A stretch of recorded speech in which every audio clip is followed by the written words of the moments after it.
I'm speaking to Ken Stone of the Hamilton Coalition to Stop the War, and we're in Hamilton, Ontario, and we are protesting the Canadian government. And what exactly, could you explain to us, please, Ken, what exactly we are protesting? We're here today along with demonstrations that are taking place in Toronto, Montreal, Ottawa, and Waterloo against the government's hosting of the LIMA Group meeting in Gatineau, Quebec. The Trudeau government is hosting the LIMA Group, which is a group that is designated or whose purpose is regime change in Venezuela. And we are appalled as Canadians that our tax dollars and our government is being used at the behest of the U.S. Trump administration to bring down a government in South America, a popular government, the government of Venezuela. The fact that Canada is doing this flies in the face of international law.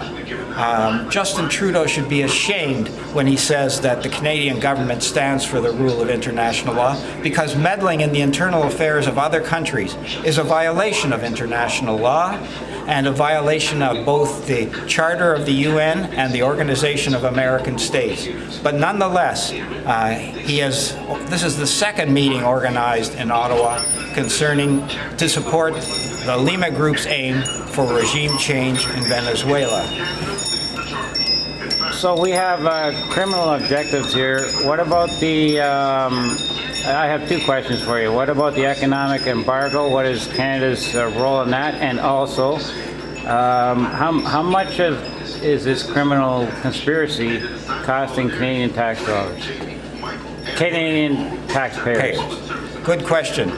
The Trudeau government, as part of the LIMA Group, has imposed a regime of sanctions and a blockade on Venezuela. They are trying to cripple the country, and they are putting the screws to ordinary working people in the hope that these working people will bring down the legitimate government, the legitimate elected government of Nicolas Maduro.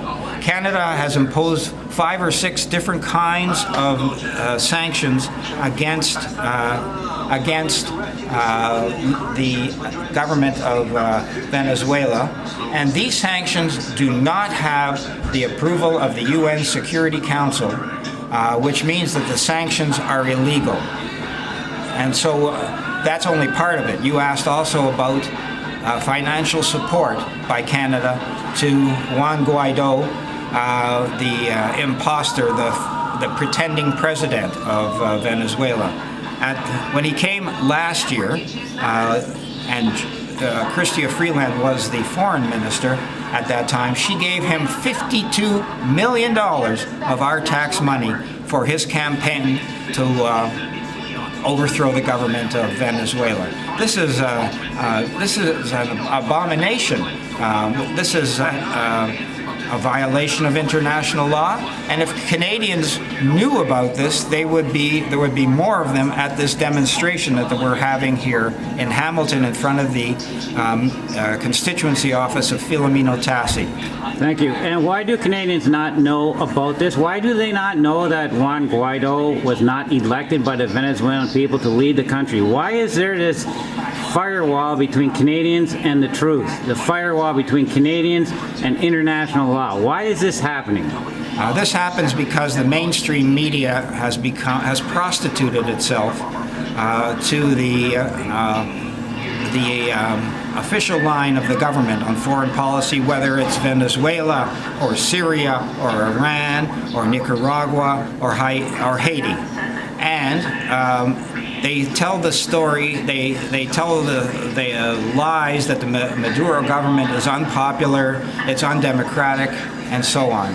But the fact is the Maduro government was elected in a free and fair election, and it's been doing great things for the Venezuelan people, including literacy, raising people out of poverty, providing medical health, and so on.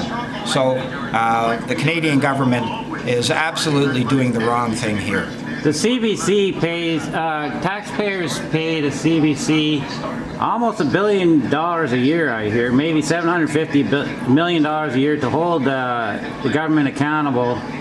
And what is the CBC line on this? Is it presenting a factual analysis of what is happening, or is it providing coverage for those who are committing international crimes against a sovereign nation, which is Venezuela? The short answer is the CBC is towing the government line. If they had any self-respect, they would be criticizing the federal government for supporting Juan Guaido, who has no claim whatsoever to be the president of Venezuela. He runs a little party called Popular Will, which got about 20% of the seats in the National Assembly. He did not run for president of Venezuela. He had the chance about 2 years ago to do so. He did not. So how can he come forward at this particular moment and say, "Oh, I'm the president. I'm the interim president"?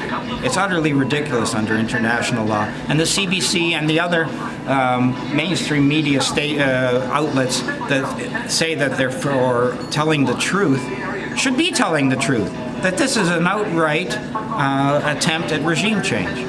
Thank you, Mr. Stone. Thank you very much.